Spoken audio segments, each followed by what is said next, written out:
Hi everyone. Recently, a comet was passing by, number 46P. Was it Wirtanen, something like that? 46P nonetheless. And I thought I'd give it a shot.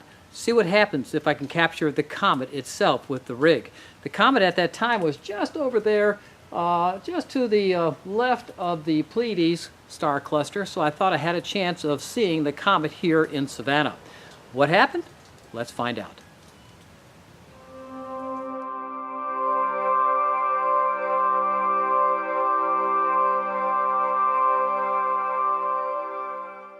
All right, to begin with, Comet 46P. This is a process picture here of the comet on December 17th. There you can see the glow around the comet. No tail of any significance that you can see within the picture, but during the same night I was contending with this, a first quarter phase moon up in the western sky as the comet was rising higher up in the eastern sky.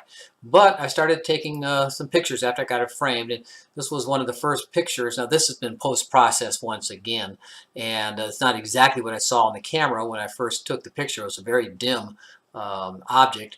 But the next picture came in, and sure enough, the comet moved. And I go, wait a minute.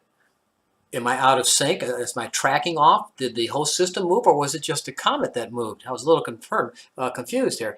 And so the next 30-second picture came in. Sure enough, the stars are more or less stable. They're moving a little bit. My tracking's not perfect, but they were moving just a little bit. But the comet was moving a lot. As a matter of fact, it was moving really fast. And I was certainly amazed at just how fast that comet moved in a 30-second time period. So I figured, what the heck? Let's see what happens in a 30-minute time frame, and I'll make a movie out of this using 60 frames at 30 seconds apiece, giving me a half hour of video.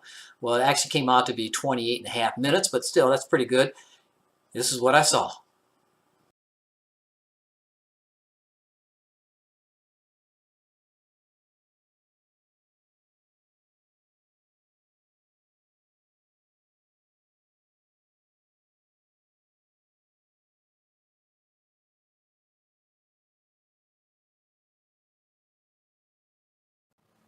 And besides acquiring the comet over the last couple of weeks, I did have a few nights of some clear weather in the month of December. Not a lot, but a few, and I took opportunities of that and captured a couple other ones. This is with the little ED80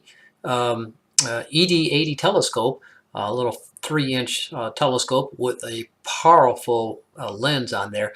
Captured the Horsehead Nebula, as you can see right here, and also with that the Flame Nebula. A wider view of that shows the field of view of an f6 telescope, that ED80 telescope, and gives you some great video and optics on that. I believe this was a 31-minute or so exposure. Let's see, go back to the picture there.